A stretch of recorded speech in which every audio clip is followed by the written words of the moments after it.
What will February 5 bring to the WA property market? Happy New Year. Welcome to Season 3, Episode 78 of Property Avenue WA. What will it bring? Interesting. We're going to review, we're going to get Oscar to do a review and do the stats on the WA sales and the rental market. We'll have a look, of course, at a range of different things and exchange our thoughts on a few property headlines. We're going to discover some answers. I had a couple of questions that were sent to me in the last couple of days, so we'll go through those. And there's been, as I said, plenty of interest with lots of property headlines throughout the break. We had a little bit of a break, and we'll check how we're going with that. And also, you're lost for words. You're lost. I know. I'm just thinking what I was going to say. It was a new year. I'm just getting back into the swing of things. But you love your rental and you want to buy it. What's the thoughts? Maybe we might run past that with Oscar as far as that's concerned. Well, Oscar's favourite little topic. What's on the notice board? We've got a bit of fun and possibly an if question. But I think Oscar's going to ask the if question today. So look forward to that. Welcome to Property Avenue WA. I'm TV. He's Oscar D'Souza. Hello, mate. How are you? Mate, I'm really good. I could not do better, mate. And great to be back on the airwaves on Facebook, on the other mediums, and on the podcast as well. So really looking forward to the year ahead, and we're pretty much heading towards the end of January already. So that's pretty amazing. But no, mate, I'm good, and I can't wait to do all things property over the course of this year. Yeah, no, it should be fun. And, of course, for those that may be first-time listeners, first-time followers, first-time watchers, whatever it may be, what we're all about is it's a pretty relaxed, it's informative sort of podcast, live stream that we do. But, of course, the whole focus is it is independent. And as we say, it's your independent avenue to things property in West Australia. You can access us through Facebook. You can access us through YouTube. Our podcast comes out on Wednesday via all the various platforms, including Spotify and iTunes. And we've even got a Twitter account. We've got an Instagram account. We have it all. But we'd really like you to share what we're about out to your friends, because I think what we need to do is lift our game a bit and see if we get a few people out there to follow us and subscribe to our podcast. It doesn't cost you anything. We're not selling anything. We just really couple of blokes that are really keen about things that are happening with property in West Australia, and I think we've got some great topics and lots of things to discuss tonight, so I think we should do it. Hey, how was the break? What did you do? Did you do anything special? No, I wouldn't say anything special, mate, other than, I suppose if you call spending time with my family special, yeah, I guess it was. Nothing of note, though, so, we didn't really go away. We didn't even. I was going to say we had a couple of nights down in Mandurah, but that didn't even eventuate. So we hung out. We had a really relaxing time. We stayed away from the heat. Obviously, we had a pretty severe heat wave in Perth, and I dare say we're about to live through that again this week in Perth. Because obviously you're in Gero, but I'm sure you're going to be pretty warm up there. I had a great time. I didn't have a problem switching off. I probably struggled getting back into the week being the 4th of January. And I didn't think that I would, but I did, just because I managed to switch off so well. But now we're a couple of weeks into it, and I'm well and truly back in first and second gear. Very, very active, very, very busy, a little bit hectic, but loving everything that we're doing in WA property. And it's a supermarket out there, TV. There might be... There's a couple of naysayers. There's some conservative people, maybe even a bit cynical sometimes, but WA had an absolute cracker year last year, and even the year before, in terms of COVID, and it's now heading towards 2 years that COVID's been around. So even the year before that, this year is going to, in my opinion, just my opinion, is going to be no exception. I think investor interest out of state, investor interest has definitely picked up and continues to pick up. The people in the East are seeing the price of property over here in WA, looking at what's on offer, but also looking at the investment return. I think that is really going to dominate play this year, and definitely more than it has in the last couple of years. But by the same token, I think that owner-occupier interest is going to be very strong as well, because the borders are going to open, and we're going to unpack that a bit more. But I think we're in for a really, really strong year for WA property. And I don't think it's just my opinion. I think I share the opinion with a few, but I also back it up with the anecdotal statistics that prove what it is that I'm saying. So we will unpack that shortly. But I'm good, mate. Me too. And it was really, I had a good break. In fact, I'm up in Jordan because I've been spending a bit of time sort of obviously with a couple of years of physically not being able to do too much, catching up on the house and getting our house up here sorted out. And that photo you can see in the background, that's my pool. I've just got it all back up and running, and the looks time great. Looks really good. But you talk about the heat. I came up and did a screen for go along the fence line. It was something like 40 degrees, I think, for 3 days of the 4 days I was putting this screen together. And then, but I got up to Geraldton because I was in Perth for Christmas with our family and had lots of fun and lots of things. And we, unfortunately, you and I haven't even caught up since we last spoke on our podcast. So that's the way life is sometimes. But I could not believe some of my plants in my garden were literally cooked from the heat. Yeah. Just staggering. And when I say cooked, I mean gone. No, mate, I know exactly what you're talking about. I mean, even today we've had 41 degrees or something today, and I just before the show was out the back, and you can literally see the leaves on the plants not just sweltering, but they change to a black colour, like they literally get cooked, and also parts of the lawn. So I know what you're talking about. Yeah, no, it's quite amazing. So, and it's interesting too, which we'll come to with some of the things that we need to be careful in this climate with regard to our homes and how we protect everything. You know, air conditioners and everything are going hard yakka, but you see that article, which we'll get to the property news shortly. So we won't digress. We'll get into it. But we've got some great topics. And I also had some interesting news. You talk about the future of or 2022 and where that perhaps is heading. I had some interesting discussions with a couple of clients over the last couple of days with regard to what's going on Midwest region. Just some serious projects going on board up here, and it'll be intriguing to see what that does. But of course, those things are all very exciting, but that puts further pressure on the property market. So we might just touch on that when we get further down the track. Hey, listen, why don't we go? We haven't changed the program too much, but one thing that I haven't done is we better do our disclaimer. Yes. And so have you been practicing? Every day. No, don't forget our podcast will be available tomorrow on Wednesday. So the general advice disclaimer, the information of this podcast / live stream is to be regarded as general advice. Your personal objectives, needs and financial circumstances were not taken into account when preparing this content. We always advise and recommend you seek personal, professional and financial advice tailored to your specific individual needs before making financial property investment decisions. Cannot emphasize that enough, and you'll get sick of us making reference to that on throughout the 2022, but it's super, super important. In fact, I had a client today who was sent me through his contract, wanted me to have a quick look over it before he signed it off, and just one of my thoughts. He's been a long-standing client of mine, and has always, and as much as the agent says, no, it's all good, you can sign it, he's always been one to say, no, I need to get the opinion of my person that looks after me, and always checks with his accountant. And it's super important, because if you get it wrong, it can be quite an expensive exercise. So there we go. Hey, listen, I think first things first, we've had a bit of a brief of what we did over the Christmas break and our little break. I must admit, I do enjoy the warm weather. I've started playing golf again, but the real highlight, I think, is OD stats.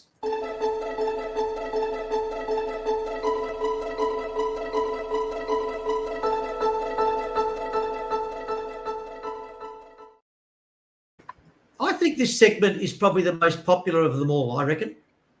I don't know Really? that I don't know that statistically. Just an opinion. Away you go. The floor is yours. The floor is yours. So what's been happening? Look, 2022 is off to a really strong flying start. Now, I don't want to talk it up because obviously I'm in the real estate game and specifically in property management, but I look at what happens in the sales market and obviously what happens in the property management market in Perth week by week. And the stats tell the story. So I don't even need to insert too much of my own personal opinion on it. Let's just have a look at the stats because we obviously would expect that things slow down a bit over Christmas. And they did. They definitely did. So far as transactions are concerned, we definitely did see a fall in transactions. Nothing monumental. Really, really strong activity actually compared to what we used to, but it certainly was a slowdown from the numbers that we saw in October and November. And now we've moved through the Christmas period and we're back into that second week of Jan for these stats that I'm reporting. And in the second week of January, 853 sales in Perth. The same week 12 months ago, 719 sales. So that's an increase on the volume of transactions from 12 months ago of about 18%. It's really quite staggering, TV. As when we were talking about COVID, really, and COVID, the way that COVID has shaken up our world, and it has on every single level. But what has remained very, very bulletproof, I guess, is our real estate market here in WA, around the country, but certainly in WA, it's finally we're finally getting our time here in WA. The stock itself is definitely a concern. So as at end of last week, there was 8,186 listings available in Perth. And 4 weeks before that, it was 9,008. So 4 weeks before was obviously halfway through December. Whilst there was a bit of a slowdown in transactions, 4 weeks later, which is today, we've got 8,186 listings. Now, that is without doubt a shortage of listings in the market. Again, we're faced with not enough properties to buy, but definitely plenty of buyers that are out there. So that places an upward pressure on values. Most properties sell at the first home open, if not before, and buyers just seem to be missing out. So on the next property that comes up, they will typically offer a bit more to make sure that they don't miss out again. We're not only seeing that in the sales market, we're absolutely seeing that in the rental market, which is obviously something that I'm a lot closer to. So again, listings are down, volumes of sales are up, and I just see that trend continuing. Rental market, exactly the same. 750 rental properties leased in the last 7 days to the weekend. And that has been very, very consistent week in, week out. Christmas doesn't really have too much of an effect on that. And it certainly hasn't shown any difference between the last week of properties leased compared to any other week over the last 2 months. So still very consistent, 750 a week. The stock levels, we're at 2,423 rentals available in Perth. 4 weeks ago, just before Christmas, it was 2,183. That is just way, way, way too low. When our rental levels are about 2,900 to 3,000 properties in Perth, our vacancy rate is 1%. Which is excruciatingly low. So when we drop down to 2,600 or 2,400 or 2,200 rental properties, our vacancy rate goes to well below 1%. We really need to be sitting at a vacancy rate somewhere around 2.5% to 3%, where the amount of demand actually equals the amount of supply. But right now, there's not enough supply and the demand definitely exceeds it. We're down 20% in terms of the stock. This time last year, we're actually down 20% of where we were 12 months ago. 12 months ago, we were in a rental crisis. Today, we're in a rental crisis, but 20% worse in terms of the rental crisis.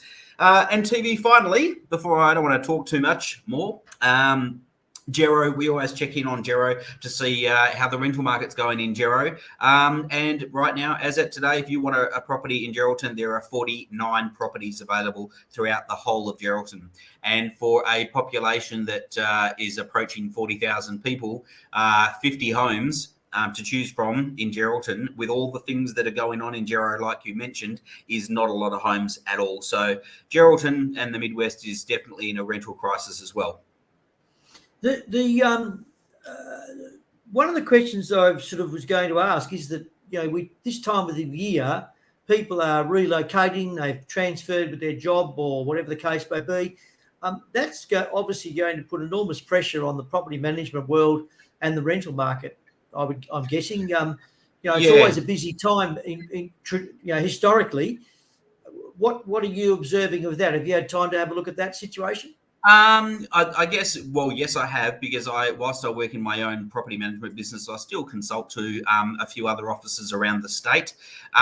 And because we've been so busy week in, week out, we've had low supply, massive demand, and we've been so busy for so long. Has there actually been any change through the Christmas period or even now, January? I think the answer to that's no, because it was so busy beforehand, it almost can't get any busier. If anything, maybe there's more demand, but still for that very limited supply.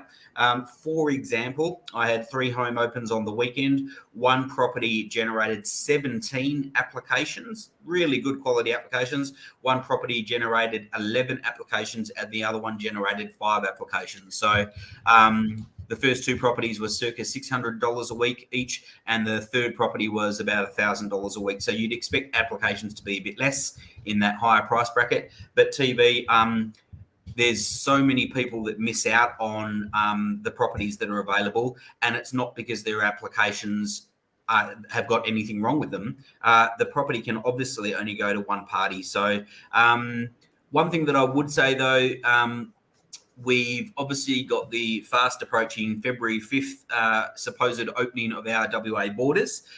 There's been a big shift in people that, I guess inquiries coming from the eastern states, but in particular for students, international students that are looking to locate themselves here in WA, whether it be from the East Coast or internationally. I work with a business or a couple of businesses that house students, and their inquiry levels just over the last month have gone through the roof. Really? Yeah, which is really, really good, because it needed to, because COVID has changed the ball game for them. And ultimately, if there are not students coming into the state, and in fact, most students were exiting the state to go back home, the vacancy rate for our student accommodation housing shot right up. And there was no one really to fill it. So they've had to try and improvise and work out, well, who else can go into these individual bedrooms in a house? And that might be FIFO workers or people that just want room rentals. But that accommodation was dominated by student housing. And it's good to see that now, early in 2022, there's going to be a return to the student housing demand because our borders are going to reopen. Yep. Right. That's really, I didn't take, because it was also, and I'll get back to that later, but there's also a headline that I noticed with regard to Chinese investment. I consider it might be a bit of a revival because of what's been going on. Well, I won't digress to that just yet. Okay, so there's that situation. I think we might just go straight to our main topic tonight, which is what will February 5 bring to the WA market. Sure. Because I know we have discussed for certainly our last episode, Christmas time, and probably the episode prior to that, we've been talking about the impact with our restricted borders. And we always felt that when things do change eventually in 2022, at that stage, I don't think we were quite aware of a D-Day being February the 5th. But we have been saying for a while that we felt, in our opinion, that that could put further pressure on our property market once the borders opened up. Although that being said, I read an article, and I think it was during the Christmas break, where it made mention that they did a survey of people on the East Coast, and this was for holidays, I might add, but WA was basically a no-no. Didn't want to know about it. And because of our tough border stance. Yes, yep. And so I wondered whether would that follow on with people's attitude towards WA and buying property or moving WA. But as you pointed out, there's a lot of interest for investment purposes. So, I'm interested to see what you think. Well, there's a few things in what you just discussed. The first thing that I think, and this is totally 100% just my opinion, I don't. All our opinions, mate. I don't think the borders will actually open on the 5th of Feb. Really? Yeah, the way that our state is currently handling COVID, the way that just the community cases or the threats at the moment, and how I don't think our health system, our local health system, is ready. There's no doubt that. I don't think that's going to be ready, whether it's the 5th of February, the 5th of March, or the 5th of December. Well, but you'd think with each month, though, it's going to move us closer to being ready, I would hope. And the 5th of Feb it's less than 3 weeks away, TV. It is indeed. Yeah, so it's and that's just really close. So that's just my view. I actually don't think I think something will actually change there. But I hope that it doesn't. Yeah, I mean, the way I see with what you're saying, I find that I reckon the backlash, if the government changes that dateline now, could be massive. I think that I think there's a fair bit of planning gone into the 5th of February. I would think, it could be.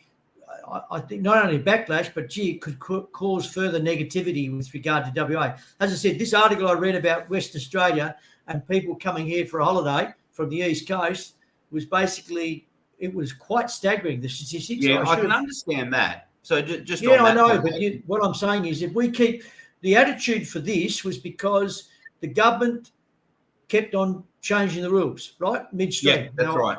I understand the different reasons, but if they did that in relation to the borders opening for business and rah-de-rah, there's people that have bought here waiting to get here to work, and suddenly the borders go, oh no, 5th of February is not happening anymore. My God. Yeah. No. It'll be pretty major, and I don't know. It was just my view. I'm typically wrong, so I might be wrong about that. But so far as the popularity, you're pretty good. You're very good. So far as the popularity of WA as a tourist destination for eastern states people, or even it can only be eastern states people, because of the government's quick reaction to shut the borders and then the quarantine requirements, I can see why people would be reluctant to make plans to come to WA on a short-term holiday type basis. But so far as coming here with permanency in mind, I don't think our borders matter, and I don't think quarantining matters at all. I think people actually see WA as a very safe place so far as the pandemic is concerned, and I think the stats prove that as well. We've been so lucky over here, and New South Wales and Victoria are going through, and a couple of the other states seem to be following. We are really fortunate, whatever stance our state government has taken. So the borders open up. What's the thoughts? Where do you see it? Where do you see it happening? What do you see the benefits are? Or do you see the negatives? I mean, we're already under pressure property wise. Where do you see it? What do you see happening? I don't know if the good's outweigh the bad with this, TV, because there are some goods, and by that I mean for those people that own properties, whether they're going to sell as owner occupiers or whether they're going to keep them, and the value of properties will go up, so that'll be good for them, or certainly for investors, they're always going to have tenants, and the tenants' rent are going to go up. So if you're in the property market, I see it as being a good thing because you'll be making money. The people that are working in the real estate industry are going to be kept busy, so they'll probably be making money. Those people that are tenants and those people that are buyers, I think things are going to get harder for them. So I see things getting harder for them over 2022, because I don't think there's any question that when our borders open, and especially given the lifestyle that we've got here, the cost of living in WA, and then also the proven safety of living in WA over the last 2 years, I think there's going to be more demand and more pressure placed on housing because more people are coming into the state. And for most areas, that's actually going to be a problem. Number one, because there just isn't enough housing. But number two, even in areas like Geraldton, for example, where there is land, there's lots of land available for development and available for housing, sitting there literally ready to go.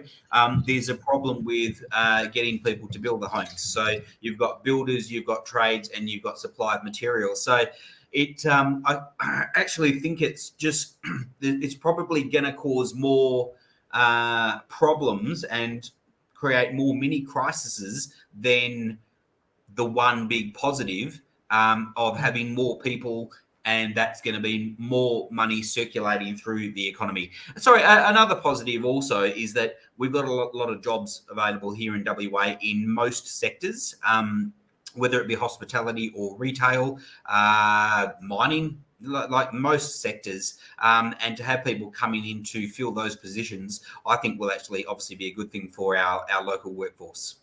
Yeah, look, and I'm of the opinion too. I think there'll be quite a positive out of it. But I think with that positive, as I always say, where there's negative, there's a positive. I think in this case, where there's a positive, there's going to be a number of negatives, and I think that will be the pressure on the possibility of the massive pressure on the market. I think my observation was that, remember last year that they were predicting that you know the values in property in WA would go 15-20%. Well, we didn't quite exceed that. Like we were meant to be leader of the pack when it came to values last year, but that didn't quite work out. And I think a lot of that, and I've read different pieces where that's been suggested was caused by our closed borders, and so therefore that impacted our values a little bit. Now we come February the 5th, and I don't mean suddenly February the 5th is going to come along and everything's going to go through the roof, but what I'm saying is once those borders are opened up and there's a bit of freedom going in and out of the state, it will be interesting to see what happens with values on property, and perhaps that we might sort of, what we didn't achieve last year is a possibility of having some growth in that area in 2022. I think in my mind, no question, TV. There's only one way I can see, given everything that we know to date, and unless something unforeseen happens over 2022, I can only see one way that pricing is going to go up, and there's going to be winners out of that, but there's going to be losers out of that. Yep. And the other thing being is we're already experiencing. I just cannot believe I haven't done any shopping because Jude's one who's been doing the shopping of late. But every time I talk to someone, including her, it's just the supply chain is just crazy stuff. And when I spoke to my brother in Singapore, and I said, mate, you can't buy, there's a restriction on chicken. There's a restriction. And he said, what? He said, but why are people concerned? And I said, well, it's got back to this panic buying again. But we talk about the supply chain. That's impacting too with regard to the building side of things. There's still people waiting for repairs to be done. And like I spoke to someone again the other day about Kalbarri after the cyclone, Seroja. There's still some people who haven't even got their scope of works done. There's still some people waiting on the insurance side of things. And one person I spoke to, they just turned in the end, just accepted a payout from the insurance company so they could make their own decisions and get on with it. Now, they might have lost a little bit financially, but they at least have been able to progress with their network of connections in trades to get some work done. But, there's still people there that are under enormous duress waiting on things to be done. Now, that could benefit them because there could be people coming from the East Coast to help to get these projects sorted, but it also could create further pressure because of the demand.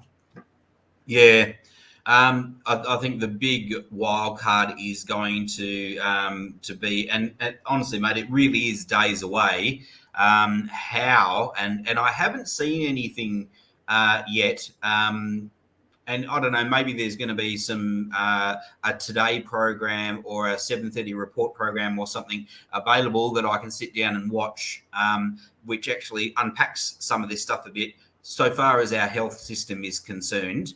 And how is it going to deal with the inevitable? We know that there's going to be much more community transmission of COVID in whatever strain of the virus. There's going to be so much more, and whilst everyone's not going to require ventilation and hospitalisation, it's going to increase the current levels, because every second night I'm seeing on the news about we've got record levels of ambulance ramping, and EDs can't cope with the number of people, and waiting times in emergency departments, and like it just it sounds like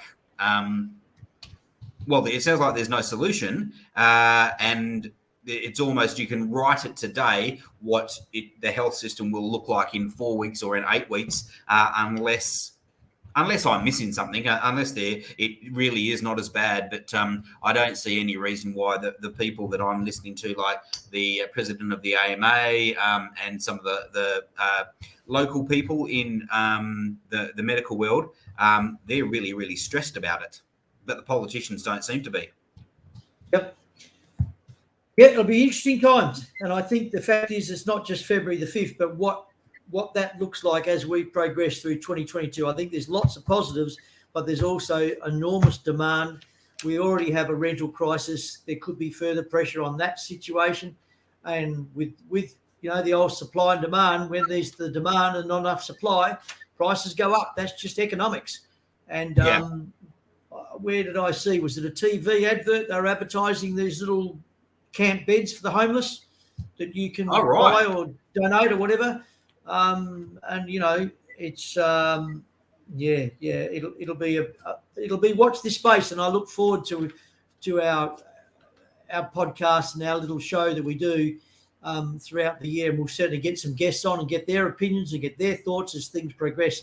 But yeah, it'll be interesting times. But if you're in property, I certainly think, for one, and when it comes to value, then if you're looking at buying, you probably need to think about it and probably take into consideration that you're probably going to be, if you thought it was challenging last year, I think it's going to be just as challenging, if not more challenging, in 2022, because we're going to have investors, but you're also going to have people moving here to WA. I've got no doubt about that.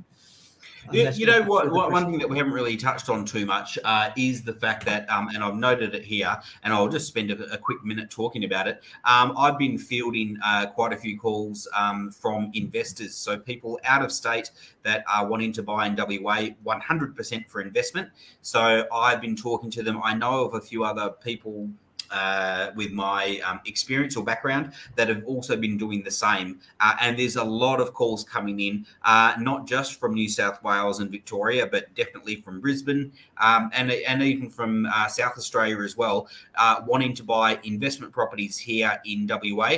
The really good news with that, TV, is that they're not owner-occupiers. They're buying for one reason only, and that's for investment, which means they need tenants for their property. So if anything, there will be a positive impact with supply for rental properties. Nothing that's going to solve the crisis that we've got, though, or I doubt it anyway, because the amount of interest is good and something that we haven't seen for probably 4 or 5 years here in WA. But I don't see that as being the solution for the rental crisis that we've got. It will ease some pressure, though, so it's better than nothing. Yeah, absolutely. I mean, as we say, where there's a negative, there's a positive, and that's what you would consider a positive, that these people are buying. And yeah, they're buying for investment purposes, not for owner-occupier purposes. But it'll be, as I say, it'll be watch this space, and I look forward to where we go from here. Hey, the other thing that I think what we'll probably do from here, we might just go one step further than what we've already been talking about, and I think we might just do property headlines. Yeah.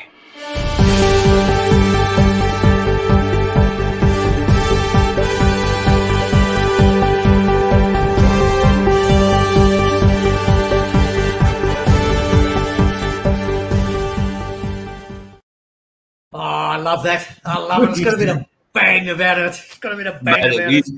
it sounds like what you're about to say now is listen up. This is going to be important.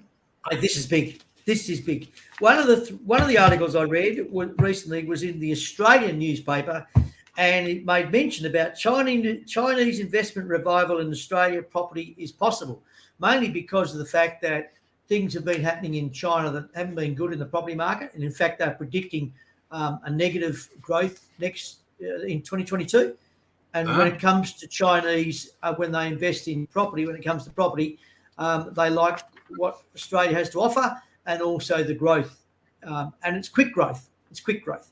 So I'm guessing majority of that is focused on the East Coast, but I'm sure that we're going to get some of that will dribble off to WA and other states, and because we're so affordable, I would imagine. Yeah, I reckon there's lots of Chinese would move to the East Coast, and this is very expensive, and maybe they'd invest there.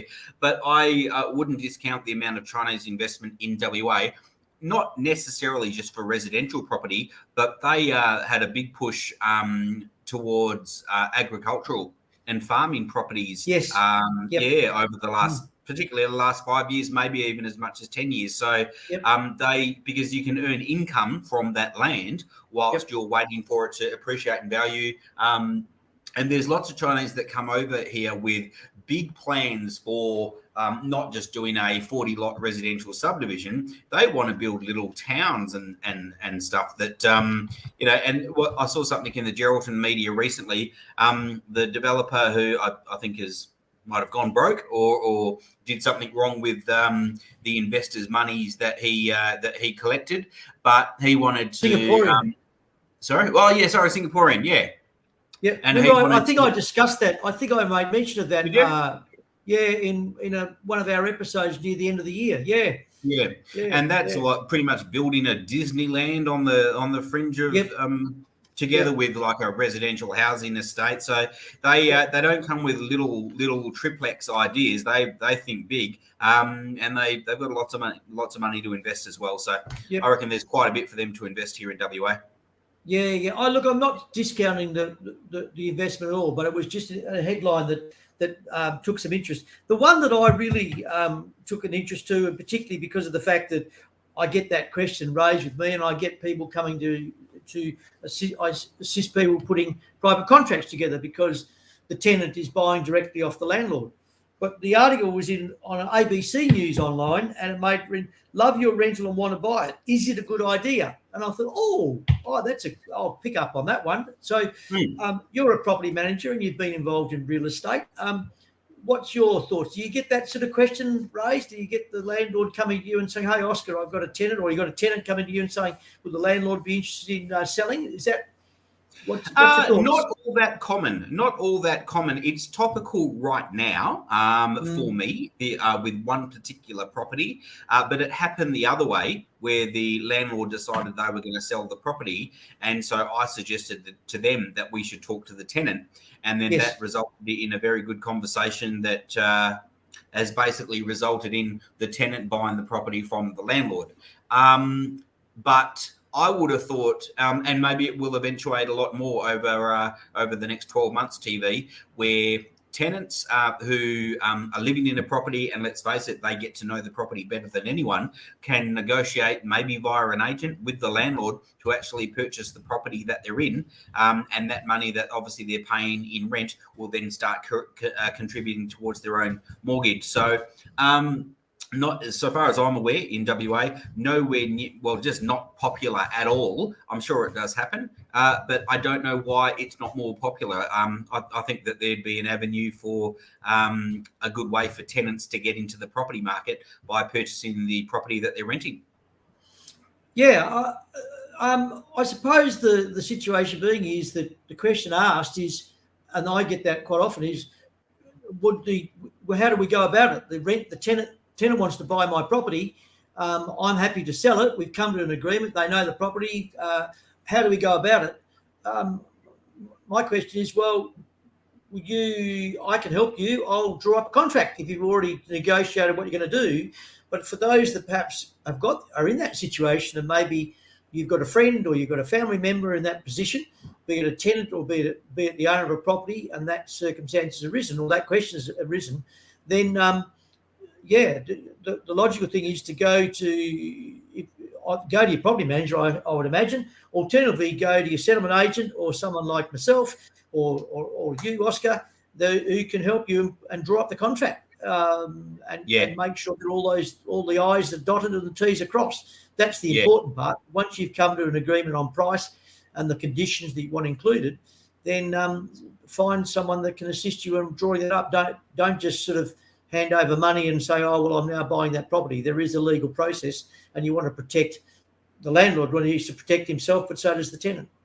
Yeah, it's like anything, TV. I mean, so with property management, of course you can do it yourself. A landlord can deal directly with a tenant. With property sales, of course you can do it yourself. You can sell your property to whoever you want, and you don't need to pay a real estate agent or a property manager.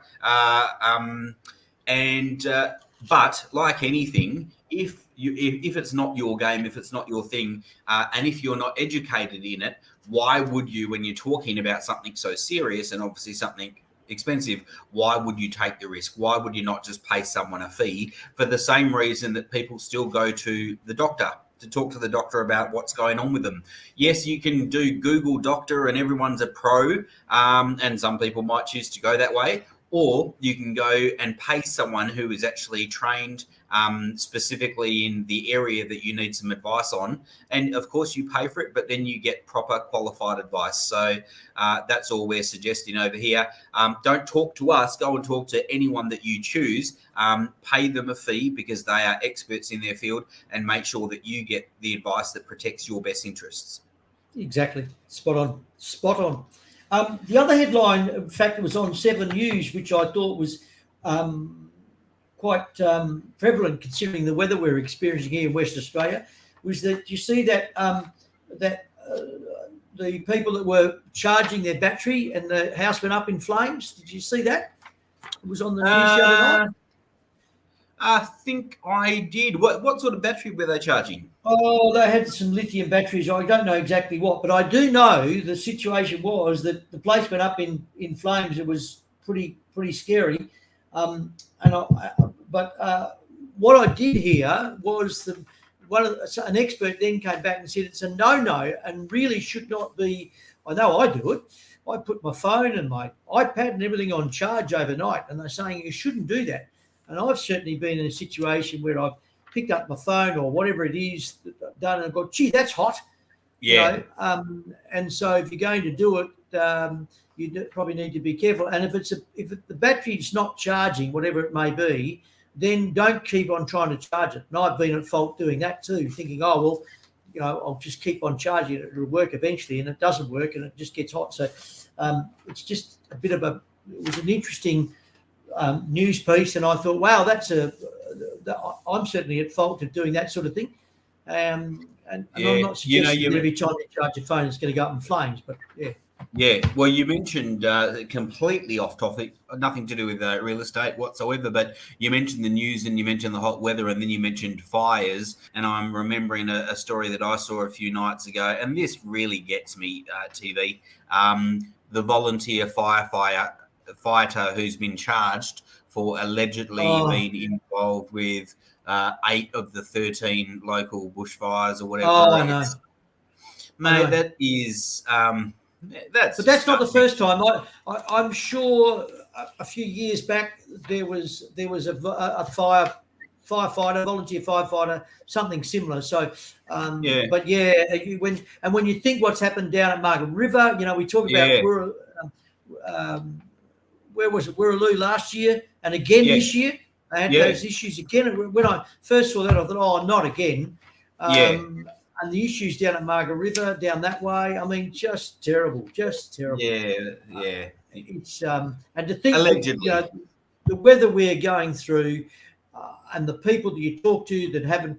One of my staff, we had no power, you know, all through all that hot period. So, you know, then you have fires on top of that. And you just this, you know, WA's got Australia is renowned for its bushfires, the last thing you need is people doing it deliberately. That's just I know. and that's where I suppose one of the things that I intend to do is get JC back on board as a guest during the year when it comes to insurance, because you need to ensure that you are insured and insured adequately, because I've spoken to a couple of people found out. How many times can you say insure in the one sentence?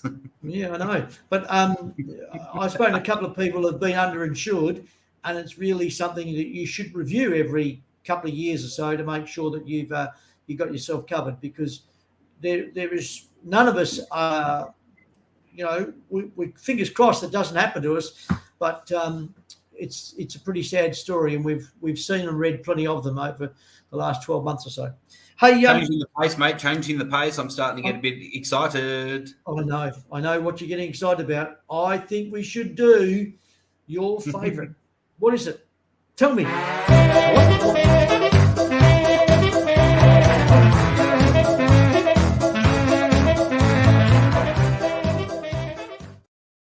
gonna love it, don't you? What's on the notice board? And we just bounce around and away we go.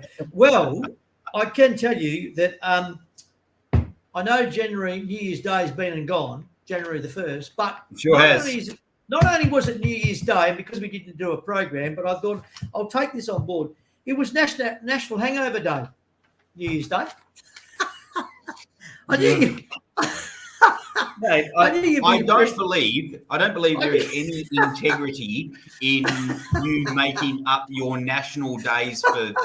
No, it's true. Go and Google it. Not true. It's true. Not true. It's National Hangover Day. And today, did you know what today is? Now, come on. This will take you back to... National Big Pie Day. No. Be sensible, please. This is serious. Sensible. Today is Winnie the Pooh Day. Today is We Need to Pooh Day. No, Winnie the Pooh. You know the character Winnie the Pooh. The Pooh. It's Winnie the Pooh Day. Yeah, Pooh. Pooh. Well, I suppose in the woke society, I hope Winnie the Pooh is still illegal and able to be. But what it is it's the birthday of the author A.A. Milne today. So they celebrate Winnie the Pooh. Well, so it probably is his birthday. You're not that excited, are you? You can't get it because I think you make all these international day things up. True. And of course, January 26th is Australia Day, and January 27th is a very important day. That's a special celebration day because it's Chocolate Cake Day. It's my wedding anniversary. January 27th? Yeah. Well, Chocolate Cake Day as well, and it's my birthday. Is it? Oh, because you told me that the other day, but and you've forgotten already. Yeah, right. Okay, so right, January 27th every year. Yeah, every year. Every year. Can't you tell? and did you know what yesterday was? Monday. Yep. No. Yesterday was Ditch New Year's Resolutions Day. Yeah. But I can tell you, in a serious note, there's a one-man circus 15th to 30th of January at the Pleasure Gardens in Northbridge. So that's in Perth. So if you want to do that, that's from what I read, that was an interesting. And it's the Mediterranean's street food Sundays with live music at the Riverbank Estate, which is at Caversham. I love that sort of stuff. Yep. So there you are. There's a couple of serious, genuine things. The other things are genuine. I mean, I didn't know your wedding anniversary was the same day as my birthday. Nor did I. Oh, we damn. There you go. Well, I'll remember that in future. Happy anniversary, mate, on next Thursday. Happy 75th birthday. Be careful. Be careful what you say. It could come down to bite you. Now, we've done that. The other thing that I want to do very, very quickly, because I'm looking at time, we're going okay, actually, but I've got some Discover the Answers. I said to you I had a couple of people that sent some questions to us and asked some questions. So let's...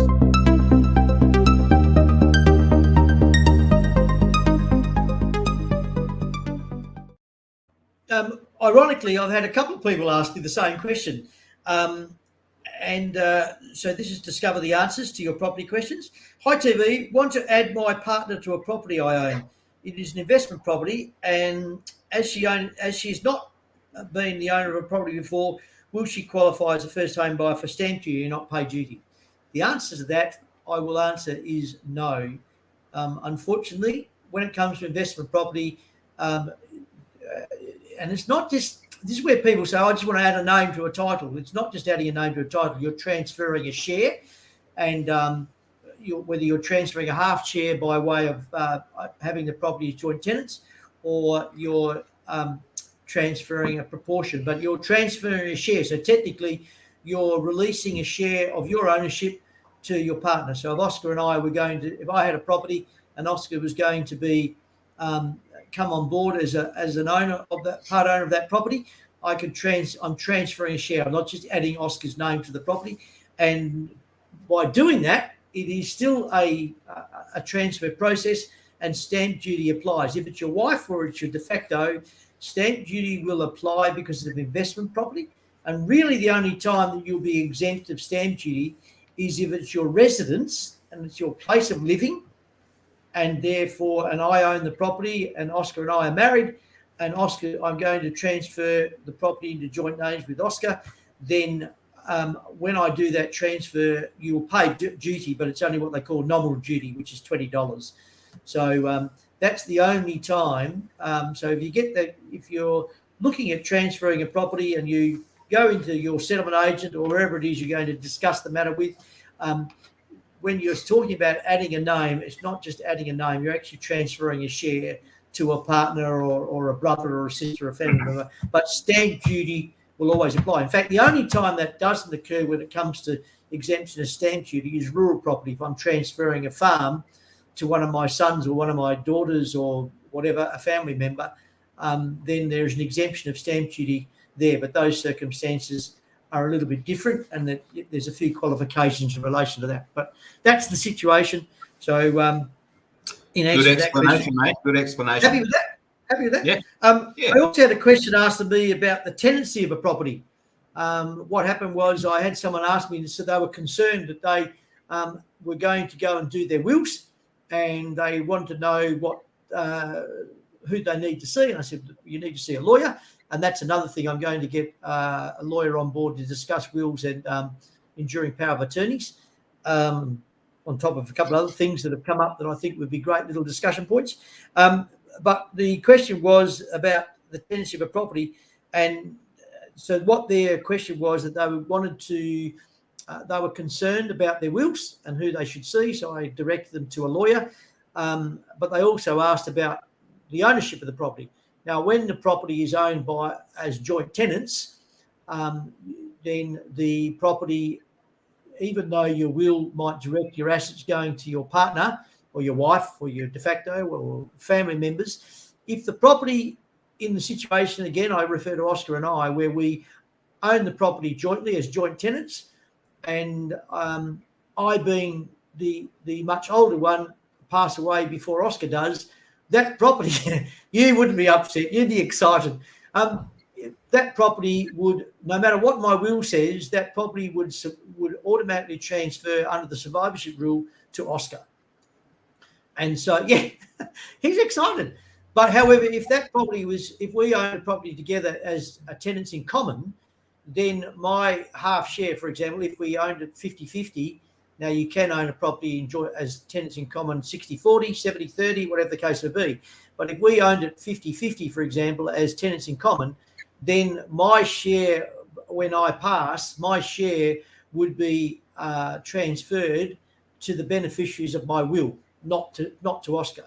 So Oscar could then go to the beneficiaries and say, hey, listen, do you want to retain the share, or are you interested in selling it? Then that would be the obvious choice with regard to that. And that sometimes happens. So just to answer that question, again, there is tenants in common and joint tenants. And when it comes to joint tenants, even though you do a will, if you've got your property jointly with your wife or your de facto or your brother or whatever the case may be, while it's joint tenants, no matter what you put in your will, under the survivorship rule, that property will go under the survivorship rule to your co-owner, unlike the tenants in common arrangement. So I think we've answered those two questions pretty clearly. Do you want to add to that? You don't have anything to add? I don't think there is anything, mate. I think your explanation of both was perfect. I've got nothing left to say. Thank you very much. I'm impressed. Hey, we're coming near to the. Well, yeah, I am. We're coming near the end, but there was something else that was raised.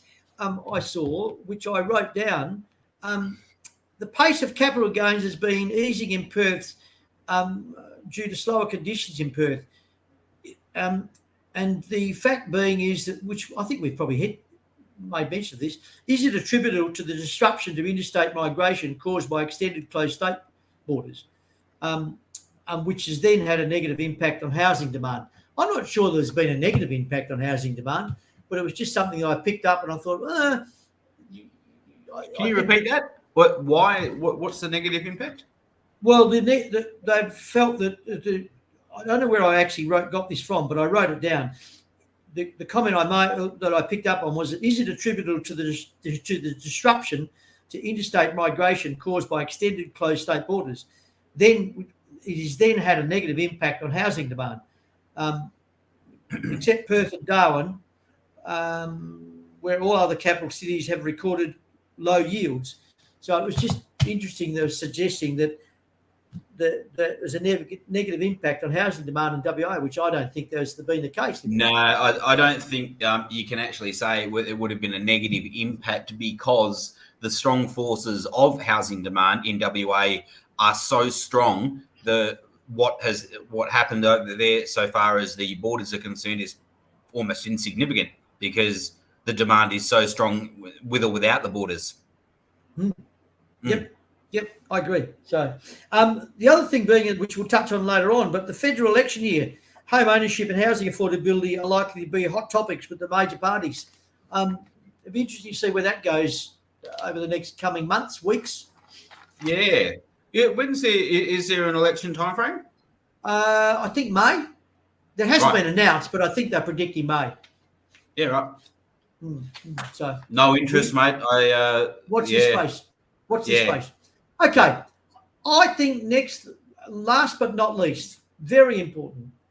If question.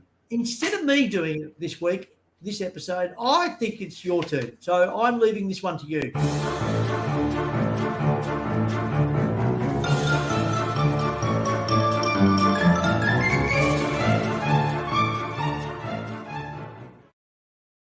Oh, the if question. I'm waiting with bated breath. Tony Viner, if you had the position of, I can't remember the title of the politician or the person that holds the power, but if you had the power to cancel Novak Djokovic's visa. Oh no. If you had power, what would you? Are you saying no to my if question? Go on, keep going. Would you have cancelled his visa, or would you have let him into the country to play in the Australian Open? No, I probably wouldn't have. But to be really, really candid and really, really honest, I really lost interest in it. I got to the point where I just got sick of hearing all the stuff that went on about it. Yeah. And to be really, really honest, that's the worst if question that I think we've had in 3 seasons of Property Avenue. I've got a backup. Oh, good, because that was awful. Look, I really got, it's a bit like COVID. I got sick of hearing about it. And I think the fact is, I'll tell you why I said yes. I would say yes because I think there's a lot of people, including my family members, and there's a lot of other people I know with family members, where there's so many rules and regulations. I just can't believe it even got to where it got to. But that's, to be honest, I never bothered following it in the end because I just got sick of hearing about it. Yeah, cool. I do have a backup question. I'm not going to ask. I think I'm actually happy to take the title of the worst if question ever. Thank you for that. I appreciate it. What's your response to it? Come on. Hey, what's your response? On the balance of everything that I know about the situation, no, I don't think that he should have been allowed to maintain a visa and stay in the country? I don't think so. No. Just a matter of And interest. this isn't about tennis. No. This it almost isn't about him as a human. It's about everything that was black and white. Yeah, that's what I think. It's not even about tennis. Just got a couple of really strange comments on our chat line, and I'm a little bit concerned about where they're coming from. No, I'm serious. It's a bit weird, and we'll have to follow that up and just check to see what's going on. They've come through our YouTube channel, so I'll talk to you about that off air. Hey, listen, been great, fabulous. If those people that really appreciate those that have been watching or listening or whatever, however you observed, don't forget tomorrow, if you please pass on and let people know and share. We're really trying to get our podcast up and running. We're going to try and work on our marketing this year. We've said that for 2 seasons, but we're going to have a crack and just try and get that awareness out there that we do exist. We're trying to be informative. We try to be relaxed, and we're independent. We're not selling anything. We have no reason to. It's just our thoughts and opinions, and we're trying to hear. We really, really enjoy the opportunity when people send us questions and join in the commentary, etc. So look forward to that happening. We will be fortnightly, so our next episode will be February the 1st. I will be a year older, and Oscar will be celebrating his wedding. And I hope you look after that little princess of yours, and I definitely have a fabulous day, mate. All right. Thanks, mate. So look forward to our next episode, and we'll. At this stage, I've got a guess, but I will confirm. Cheers. Hang on, I've got to get there. Here I'm coming. Yes. Here we go. I'm going to do this.